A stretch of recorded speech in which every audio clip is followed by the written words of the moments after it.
Here we go. All right, let's do this. Let's do this. What are we talking about today? What are we talking about today? Dead bodies. Dead bodies. Dead people. Exciting, fun stuff. Cremation is what we're going to talk about. We have, I wrote that article, and there's so much I couldn't get into that article that this just kind of makes sense to I should probably grab a copy of that. sit and talk about it. That's all right. You got it in your head. You know. I remember what I wrote. I wrote stuff. Yeah. I had at least two people tell me they were surprised that there was any kind of controversy over cremation. And then, and I was one of those like 15, 20 years ago. I was like, wait, what? Why is there a controversy over cremation? It seems like the only right option. Like anything else would be stupid but then I went to seminary, learned a bunch of stuff. And how soon we forget. Yeah, there is some real, well, let's just kind of dive into the issues. Mm-hmm. Where do we start with cremation? The obvious question is it okay? It's like every other question. It's a question of the heart. It's a question of the heart. Not like every other question. Well, it's a spiritual question. Yeah. It's like when people ask you, is that a sin? It depends. It depends. Some things are for sure, but a lot of things are, it depends. Right. That's a very true statement. This is why theology is an art and not a science. Mm-hmm. I should say applied theology. Yeah. There's some easy answers, but everybody knows those easy answers. But I'm noticing people are not noticing the easy answers. Like, hey, that's wrong. Mm-hmm. It's in Scripture. I mean, it's kind of black and white in that particular instance. Right. Really? Yeah, really. So, but this is adiaphora. For the most part, it is adiaphora. It hasn't always been at all times. Mm-mm. So there was a time when cremation was illegal, and back when the church and the state were really tightly woven together in Europe. I mean, it was illegal in France up until about the French Revolution. It was illegal to cremate somebody. Mm-hmm. And tell everybody why. Because it wasn't before that, and then all right. So here's what happened. What happened was some people started to show their official rebellion against Christianity and the Church of Rome by not burying bodies in a Christian burial in a Christian cemetery. Because remember, this is back in the 400s, 500s, 600s, where everything was. Christianity was the Roman Empire's religion. Everyone was a Christian because if you were in Rome, if you lived in Rome, you were a Christian. If in the Roman Empire, so anywhere in the Roman Empire, you were a Christian. So then it became the custom of the Christians to bury their dead and not cremate them. So then other people were like, well, I don't want to be a Christian. Just because I live in this empire doesn't mean I want to be. So my final act of defiance against Christianity and against God is to be cremated. Mm-hmm. So that you can just spit in the face of all of these Christian teachings like the resurrection of the dead. They would essentially be cremated and be like, all right, let's see you put me back together now, God. Stupid. Yeah, because they turn to ashes eventually anyways. It's nobody said that like God can only raise you from the dead if there's enough material there. Or they would spread this is another thing, is spreading their ashes. Yeah. This was so now, it's spreading. It was a heart issue. I'm defying God, and here's one way I can do it. I don't believe in the resurrection. I don't believe that this body actually has value. Right. Because that was really the thinking that the mind is above the body. Mm-hmm. They wanted to put levels of being. This is a very Greek Western thought thing. Yeah. So they doubled down this paganism and or this humanistic thought to say the body in and of itself isn't that valuable. Right. But the Christians are like, no, it's extremely valuable because God made it. And it's this idea of mind, body, spirit is humanity. It's unique amongst creation, and we should care for it. Yes, very much so. And the concept then would be spreading the ashes is kind of spitting in the face of Christians and being like, I'm going to be spread all over the place because, I don't need to be in one spot. Like my pretend God is going to raise me out of that grave. I'm going to have no grave. I'm going to be kind of everywhere. Ooh, Johnny Cash. Ain't no grave. So, yeah, it's So for a long time, that was what, for a while, that's what cremation came to signify, is a very anti-Christian thing. So of course it's a Christian empire, so they were like, that's against the law now. Which is a weird thing to like try and enforce, like on the dead guy. You know, put the dead guy in jail. Or whoever does it. Yeah, it turns out it's whoever, because you can't. Well, yeah, I guess you could cremate yourself. That would take some coordination. It would. A lot of planning. Like get the fire started, and then it's got to go for a while, and it's got to be perfect. And then I don't think about that. aren't you the one who told me like stump burner is the way? Yes, I was gonna cremate my cat, and I realized, to burn bone it takes like 1,500 degrees, and the only way to get to 1,500 degrees is you need a little chemical accelerant. Yeah. Stump burner is what I saw on the internet, and I saw videos on how to do it, and I was like, Did anybody knock, like somebody in a suit knock on your door? No. Like after that internet search, like we're from the NSA, and I was actually buying Roundup last week, and I saw a stump killer there. I kind of chuckled. I'm like, oh, that stuff is really highly flammable. good for getting rid of bodies. So I paid somebody to do it. Yes, I paid somebody to cremate my cat. You know you can dig holes. I know, but it was winter, and my family wanted it cremated, and I lost the battle. There's also dumpsters. You know, I grew up on a farm. This is really hard. I've lost all my. You've gotten soft. I've gotten so You've gotten soft, boy. so suburban. But back sort of on topic here. So all of that being the case, that doesn't mean that's why people choose cremation today. I mean, that's Your article does a nice job of giving. Here's all the good, logical reasons why you may want to. yeah. And actually, like there's a real good witness to other people that we care about the ecology, the environment, because honestly, it's a not really great practice to chew up really. It's a big land grab that Yeah. really. Do we have a right to land grab a spot on this earth till the resurrection? I don't know. Maybe we do. Hard to say. I mean, I don't think that's innately bad. Yeah. But being a math person, Right. this is a finite resource. And the burial practice of Jews would be you put the body in the tomb, like Jesus goes in the tomb, and then you come back after certain intervals. It's like a year, and then like it's decomposed to a certain, and you maybe rewrap and change. So they didn't mummify their dead. What they would eventually have would be bones inside of an ossuary, and then it would take up like this much room. Yeah. You know, and then And then have one tomb for a whole yeah, family. a bunch of right? little jars of ossuaries of bones. That's not a bad way to do it. That seems, Perfectly honest. yeah. Plus, then you got a spot for people to come, I don't know, pay their respects. This is one thing I think. This one, I worked with Bill Clark in Project 52. We'd plant trees. People would sponsor a tree to be planted in memory of someone. A lot of times they wanted it as a memorial spot for that person, and they would many times spread their ashes at that spot and have a little plaque there. It was a place for the family to come. And then all the psalms about the trees and Psalm 52 talks about it. So it was. I get the idea of a locale on this terrestrial plane to be more intentional. It's like having a place to go worship. Right. I don't need a sanctuary to worship, but man, it's Nice. a really nice thing to have. Right. Same thing with a place to go. We just saw a friend whose wife passed away, and that's where they went on Mother's Day to visit that spot. So I see there's a lot of value in having a spot. I agree.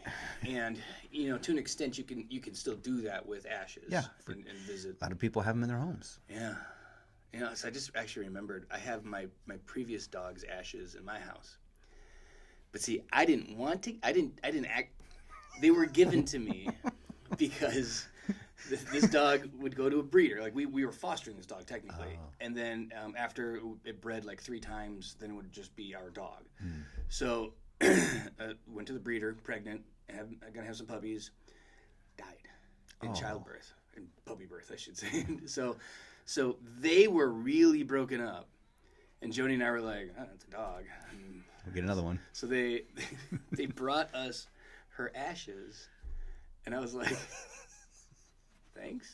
I think I know where they are, but Because I kind of feel bad throwing him away, because like this poor woman really was invested in that dog and was so sad for us. She was like, "I'm so sorry." And I was like, "It's just a dog. It's gonna be fine.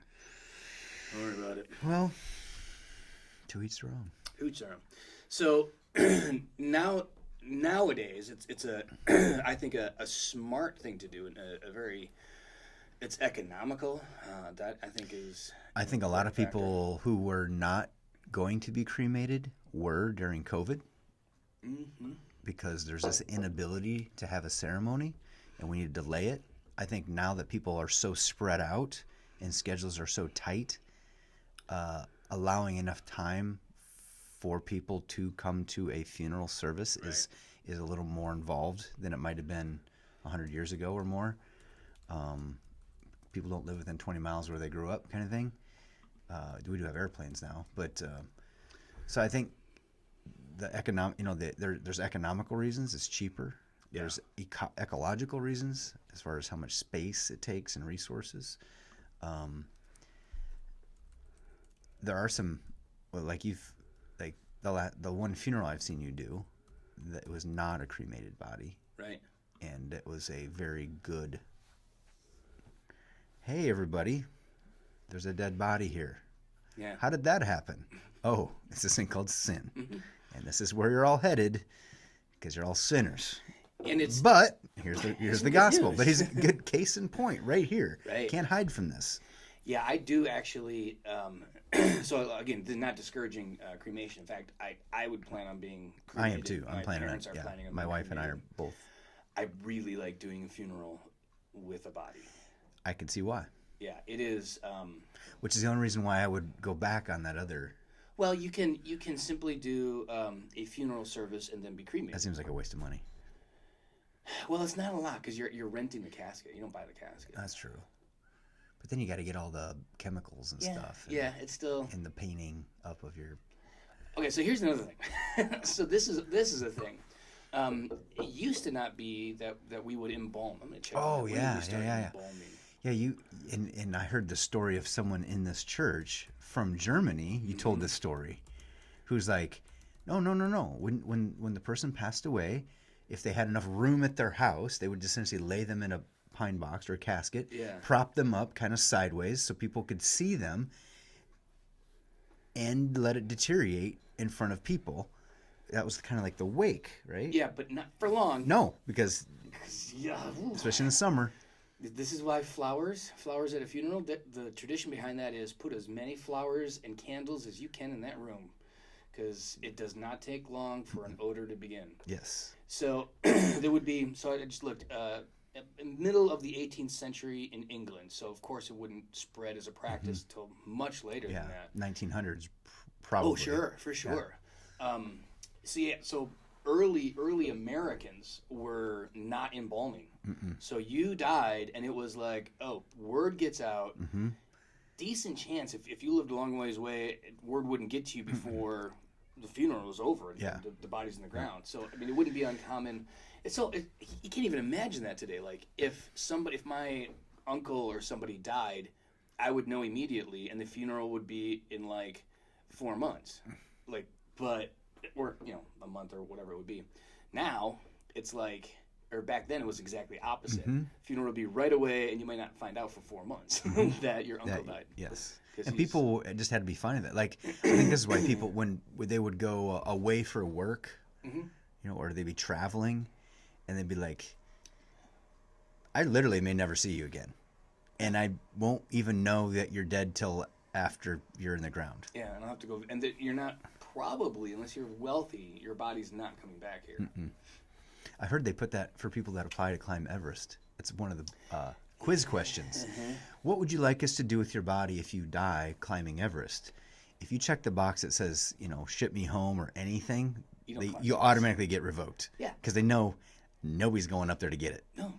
No, there's been, boy, I think there's only been a few, 2 or 3 bodies ever recovered from Everest, just because you can't. You can't. It's just, But one of the, what's his name? Hall is his last name. Like a super famous mountain climber died. And they knew where he was. They were actually in radio contact with him while he was dying. It's a really interesting book. Is it Into Thin Air? oh yeah. I think it's that book. Yeah. So they went and got him? Yeah, a bunch of the Sherpas. the best mountain climbers, and they did not go to summit Everest. They went for his body. It wasn't like they grabbed it on the way back. But Anyway, that's a whole other morbid truth of climbing Everest. Yeah, and they never go away. You know what the other really big problem is? Because it's frozen all the time, so the bodies don't go away. They just mummify. The other real problem they have is poop. Yeah, what do you do with that up there? So there is the highest level base camp is filling up with poop because people poop there and it does not go away ever. Yeah, there's no little microorganisms surviving in that climate. Just piles of frozen poop. Well, that'll be a problem for somebody else to figure out. Yeah, I don't care. I'm not climbing Everest. Right, it's not my backyard or something. It's fine. I don't care. It's gonna make the mountain higher. 200 years from now. Oh wow! Well, this one part we got a really hard descent over a pile of. It won't smell bad, but it is weird. Like tapping pins and hooking ropes onto a giant frozen pile of crap. So, I'm sorry, I don't know what happened here. So cremation has had this history of it could be seen as an anti-Christian, but it really honestly isn't. It is a if that is your heart, then I don't care if you get cremated because you're not one of the members of my church, probably not a believer. Certainly not a believer. So it doesn't make any difference. Right. So who do you think you're insulting? Not me. I don't think you think you're insulting the God you don't believe in. You're like trying to insult Santa Claus at that point. Like, what are you gonna do? So I think, but I used your article recently with someone who had their husband cremated. It was 2 years ago. Still on her mind. Interesting. Like, did I do the right thing? Was that okay? Yeah. I mean, devout Christian woman. She's more aware than probably most that there is even a controversy at all, or there has been. Right. And so it was great. I pulled your article out, and we read it together. Nice. And it was great. And she felt like, oh, okay, yeah, that makes sense. And she felt a lot better after that. She actually felt affirmed that she did do the right thing, because obviously she doesn't have any malice. She's looking forward to seeing her husband again at the resurrection. So it was great. So it was nice to give her some comfort. Yeah. And then I realized I had forgotten. I've only written one funeral service in my life, and it was for her husband as a classroom exercise. Oh, yeah, you told me about that. And I asked her, I go, did I ever send that to you? She goes, no, I was kind of wondering about that. I was like, oh, I felt so horrible at first. Because, like, how did I not remember to do that? And then I started panicking, going, well, maybe I read it, and it was not good, right. Which is why I didn't send it. And so I went back, and I opened that document up. I'm like, please don't, like please you don't say. suck. Like you say, don't suck. Don't suck, Just don't suck. And it didn't suck. Oh, good. So I was like, oh. So I sent it on, and so that all worked out fine. But this great family, really awesome people. So it was just great to tell her, you know what, God's going to take care of this. You're a good and faithful servant here. You did honor your husband, and you still do, and it was wonderful. So thank you for writing that article, because there's a lot of people that have this. Good. Yeah, the most awkward one I had was back in Michigan. I did a funeral, but it was at the funeral home. Normally they're at church. And there was a reason. I don't remember what it was, but I didn't know him well. I knew the family better than him. It was sort of like mom and dad and the kids. I knew them pretty well. This is like grandpa who visited sometimes. But yeah, not really part of our church. It was fine. So because I knew them, I knew about him, I knew their family, knew the backstory. When I write a sermon for a funeral like that, I mostly sketch out the thoughts, get an outline going, jot down a couple of verses. I don't really, like with most of my sermons, I don't really go into detail typing it out. And afterwards, they were just like, that sermon was great. Could you send us a copy? Nope. Normally, what I videotape it? Yeah. Normally, I go like, well, there was the church always records everything, not at the church. So I was like, Crap. So did you have to go back and write it? I went back and I wrote a sermon. I had all my notes, and I was like, but That's so hard. It is, and I was like, what if I That said sounds like torture. Yeah, if I said something off the cuff that was the thing they really remembered and liked, It's not going to be in there. it's not in the sermon, I'm gonna be like, I'll tell you. You've been outed. Uh-huh. But most of the time now, kind of because of that, I write a lot more when I write a funeral sermon. I've seen your manuscripts up there. Yeah, so I can actually give it to a spouse if they want it. Mine are not very good manuscripts, No? but they're I have it mostly written out. Yeah. Probably, but it's still like you say. But then you actually speak it, Yeah, and it's not the never same. the same. It's not the same. So, the earliest Christians, and this is where I always find is ironic, the earliest Christians, the majority of the very first Christians were like, Christians 1A, the very first ones, primarily Jewish converts. Like the first 3,000 or so, these are all Jewish converts. After that, it really starts to open up into the Gentile world. For the most part, the Gentile world did not bury their dead. They did big funeral pyres. The Roman funeral pyre is this really cool. It's a awesome thing. So you build it in layers, put the body on top, and you light the fire in a way that as it burns, it falls to the next level, and it starts the next level on fire. And it burns that one out, and it drops again. And it burns that one out, and it drops again. It just keeps dropping down. So you keep the initial burn high for reasons of smell and all that kind of stuff. It's up high in a way. Hopefully the wind's blowing out in a way.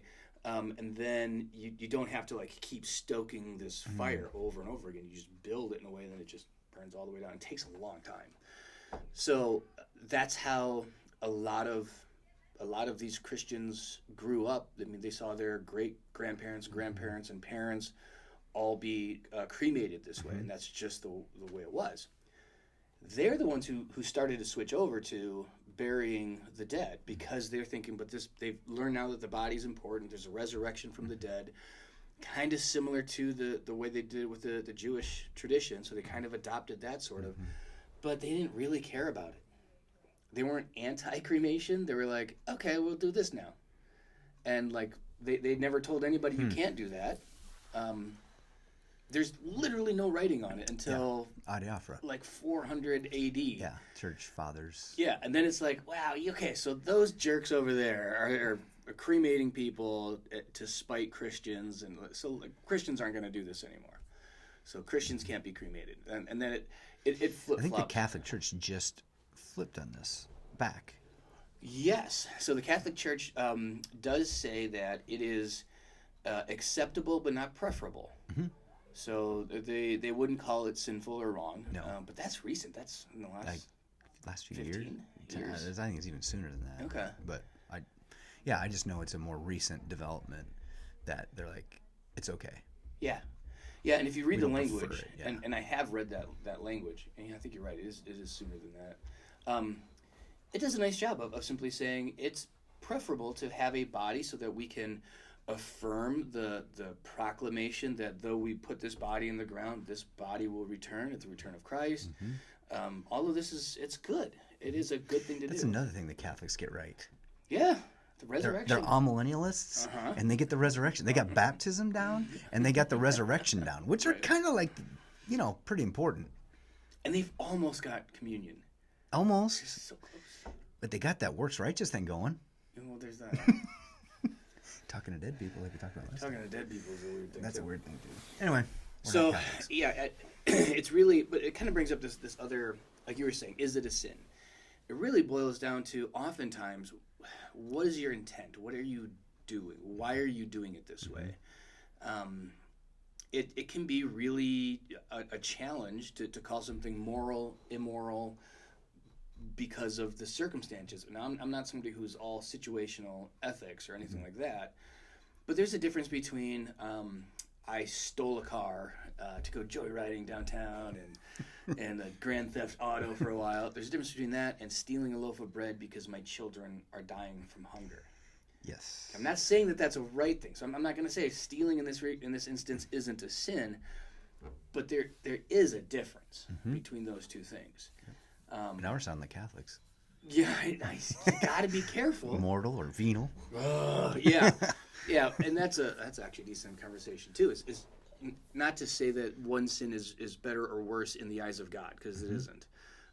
But in terms of the consequences here on earth, and how we as Christians treat each other, and how we Christians treat people who are not Christians or not part of our church, this is where theology is that art, where it's theology applied, sometimes more or less law or gospel, grace given, grace removed, all of that. Well, I think some of the guilt or some of the question comes into, why am I doing this again?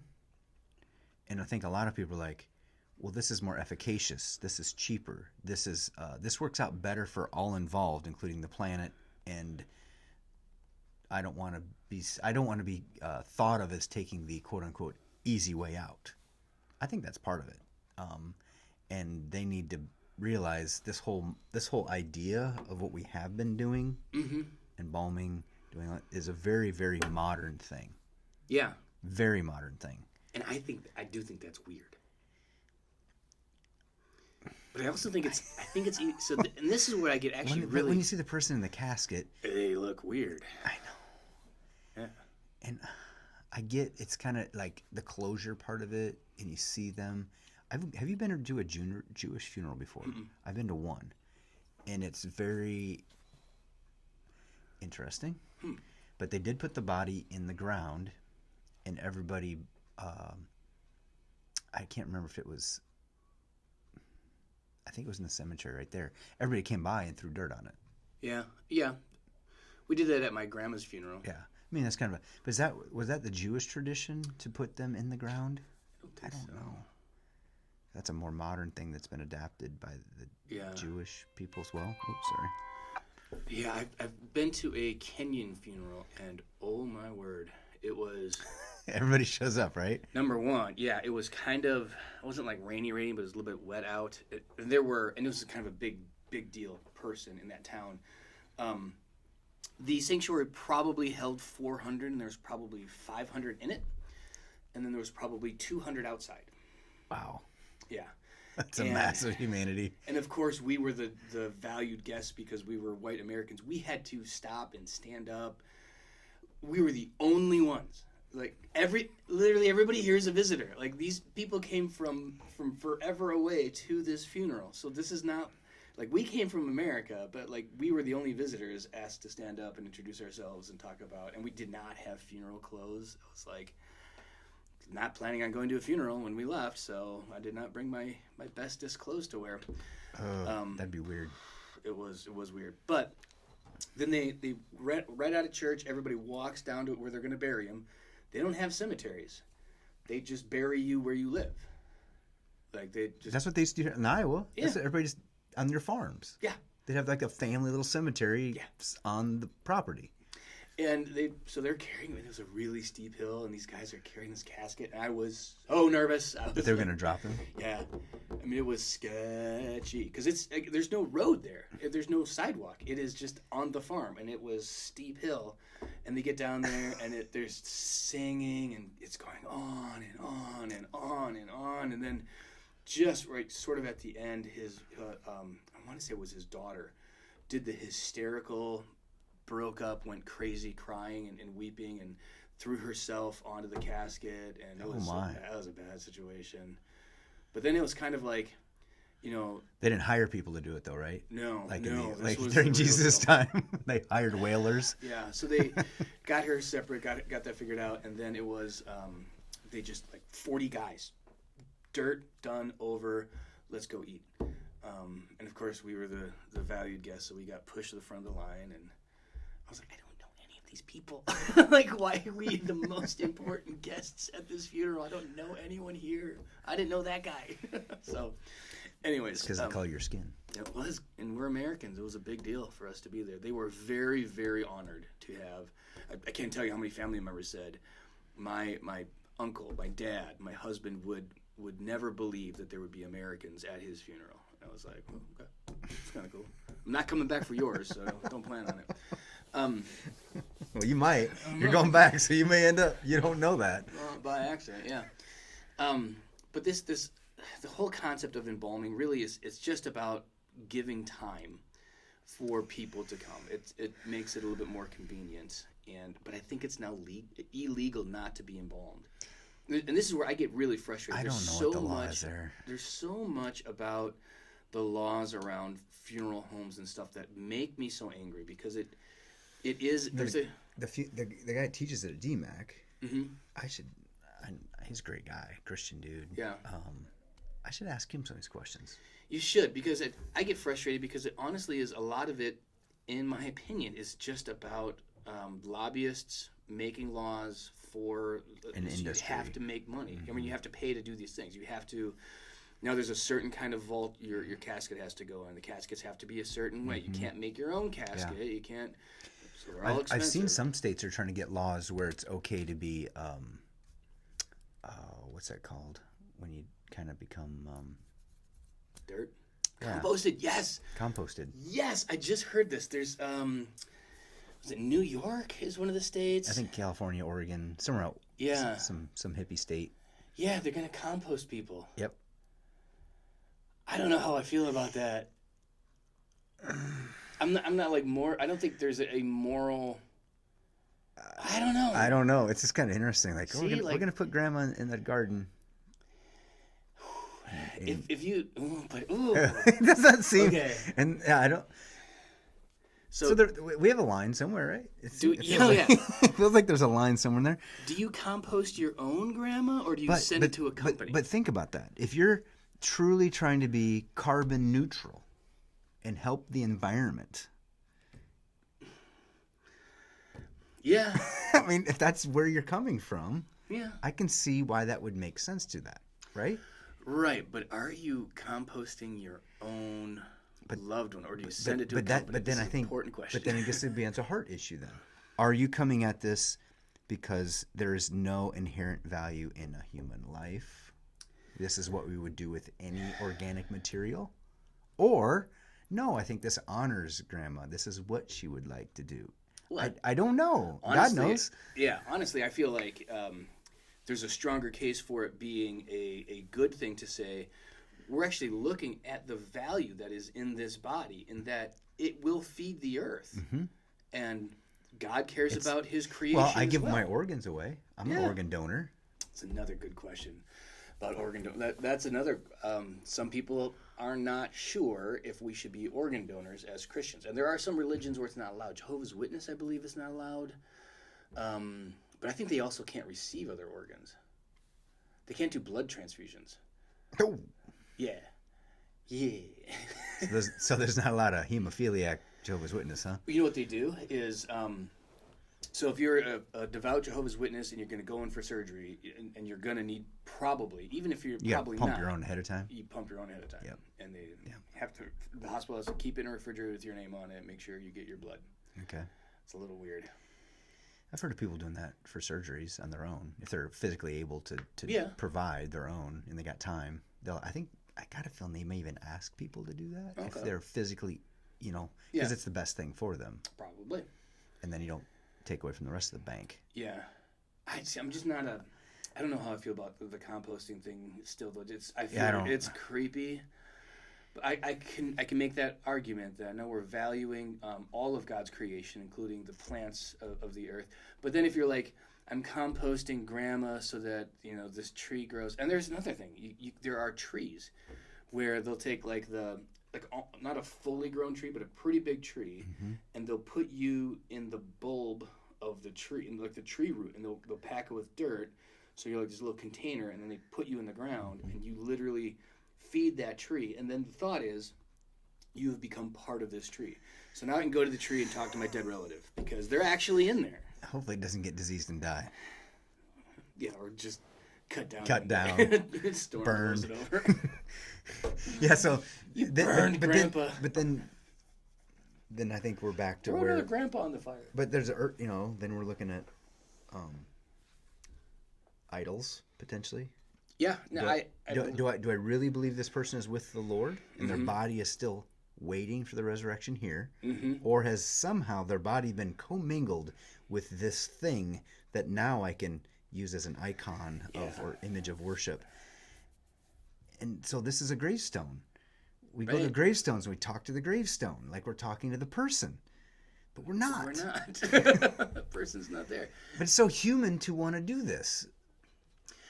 And, Isn't it? Like we said last time, Like, it's okay. it's to okay, do this. yes. It's okay to go to the. It's good site. therapy, I would say. It is. It's good for you, and have a conversation not because they can hear you, but just to get it out of your head, to say things out loud that you miss saying. Like I did for you at lunch. Yeah. I dumped some stuff on your lap because you're my pastor. Yes. I should be your pastor sometime. You always are my pastor. It's nice. Why don't you dump on me as much then? My life's better than yours. Okay, that's fair. At the moment, it's a little easier. That's called life. Everybody should have a pastor. Everybody should have a pastor. Everybody should have a pastor. That's an important thing. Pastors need pastors. Pastors need pastors. So what did you do before I was here? Circuit guys. Okay. Yeah. Which is not, they're not in your proximity a lot though. No, I would seek them out. But it would have to be a, Not a friend is the other thing. Yeah. but we're friends, aren't we? Yeah, but it's different. It's If you definitely- said no, I'd be crushed. Well, what I was specifically thinking is Duncan, because like Oh. we go way back. We're like, Yeah, yeah. No, you need somebody who's, yeah. yeah, it's a different sort of a relationship. But Which is why I couldn't be the pastor for a lot of people. yeah, They knew me a long time ago. and this is a whole other thing about being a pastor is that it is so complicated with people you've been close to for a long time. Mm-hmm. My brother still doesn't even understand that I'm a pastor. Like, and the really frustrating thing is, it would be easier if he didn't know what a pastor was. That would be much easier. Like, he knows I'm a pastor. He's also like, he's been elder on every team. I think he's currently the president of his congregation. And he still doesn't He understand the doesn't office know of public what ministry. I do for him. He's constantly like, just like, hey, this weekend, you think you could swing up and we could? Like, no, I have to preach.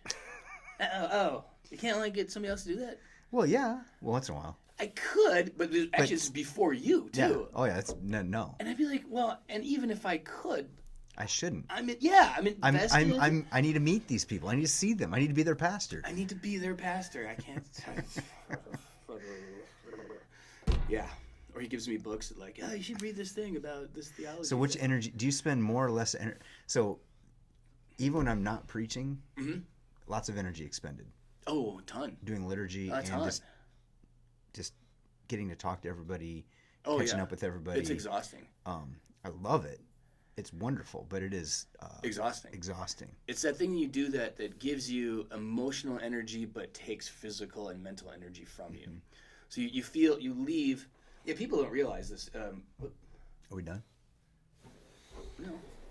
Just a weird pop-up on the screen. all right. I think that's unrelated, though. It's a Zoom thing. Oh, that's a Zoom thing. We're not Yeah, Zooming. we're not zooming. People who aren't on Sunday morning go to church and they worship. We don't. Like, it's a Well, we very- kind of do. We have get time. moments. Yeah, you can worship, but we're at work. Yeah. So you're singing the song and you're enjoying the song, enjoying singing the song. We are singing the song And start thinking about the thing I got to be planning doing. what we're gonna do next. And I got to go to church down in Florida, Jeff. isn't that nice? I was like, oh, wow. I can just be a person here. This is. And that guy will tell me to stand up or sit down, and I don't have to think it about was it. it was refreshing. Uh-huh. It was refreshing. Yeah, it's a very, very nice thing to be away and to just go to church. I'm going to do that Memorial Weekend. It'll be nice. I'll just go to my in-laws' church. And We've gone to the one in Breckenridge a few times. Old school, LCMS, traditional liturgy. But I think we've been there some Sundays when it's only 20% people from there. yeah. Because everybody's there from around the country. And they make everybody stand up. Hey, where are you from?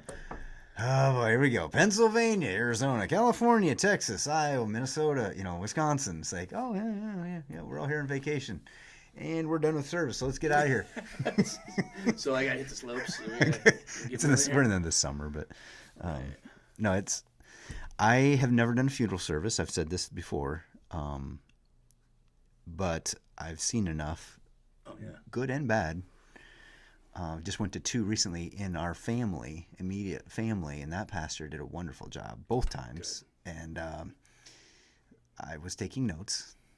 It's like I was watching you. I was like, oh wow, that's a really good thing to. Oh yeah, I was like, this is. It's another thing I haven't done that I'm already still nervous. I'm nervous already for, because it's like the first wedding I ever did. I was psycho nervous. The first time I preached, I was psycho nervous. It's always. Yeah, for me, the weird thing has been, in the beginning, doing a funeral was nerve-wracking, and it was so much work, and it was so hard. Now it's become not less work, more of a joy to do, and I'm comfortable. You don't have to use your energy on this. You can use your energy on this. I'm gathering some information, putting together a worship folder, send me your pictures and that kind of stuff, and it is honestly isn't all that complicated. It used to be I would stress about it, and it would be just a ton of work. That's where I'm at. Yeah. And I haven't done it yet. Yeah. And you're always going to think, I should do something more. Like, this is the difference between a funeral and a wedding in this regard, too, is I want to do as little as possible for a wedding because I don't want to be there. No offense if I've done your wedding. I didn't want to be there. Hey, the one you did last year, you really enjoyed. I met some cool people afterwards. I do always enjoy them eventually, but yeah, I don't like. I want to cut as much out. Like I want some scriptures. I want some praying. I want some preaching. I want some I wills, and then we're out the door. Like let's go drink. Which is what you did. That was great. That was a good time. But funerals, I'm always like, I could add this text also here, and maybe we should do another song here, and maybe. That's kind of. Yeah, it's not the best always to drag it out. Like the funeral is oftentimes this, and again, it comes back to having a body is something that I wish was more economical, because it is better, because it is this sort of everything feels like it's done. When you're done, it's done, and your loved one has died, and maybe you're doing the funeral in 7 days. And it is stressful on the family, and they're making phone calls. Well, Aunt Jane can't make it, but blah, blah, blah. You're managing hotels and all this kind of stuff. It's so much work. And then it's over, and there's such relief. And it just is this, weight off your shoulder. That's good. So don't belabor a funeral. It shouldn't go on and on and on and on. That's why one of the reasons I don't do eulogies. I tell people, please don't ask me to say anything at your loved one's funeral, because A, you're gonna say something stupid. I had a woman curse once, drop an S-bomb. I'm surprised you haven't yet. I'm surprised I haven't yet. I was like, oh, that's why we don't do that. I've seen a few eulogies done well, but they have to be very short. Yes. And have to be gospel-centered. Yeah. Which is essentially the same thing as what we're going to do in the funeral. Just somebody who's not in the office of public ministry, professing Jesus Christ as our Lord and Savior and the resurrection. That's the eulogies I've seen go well. I've had some people be disgusted. I don't know about maybe disgusted is the right word. LCMS funeral. Why didn't they talk about my loved one more?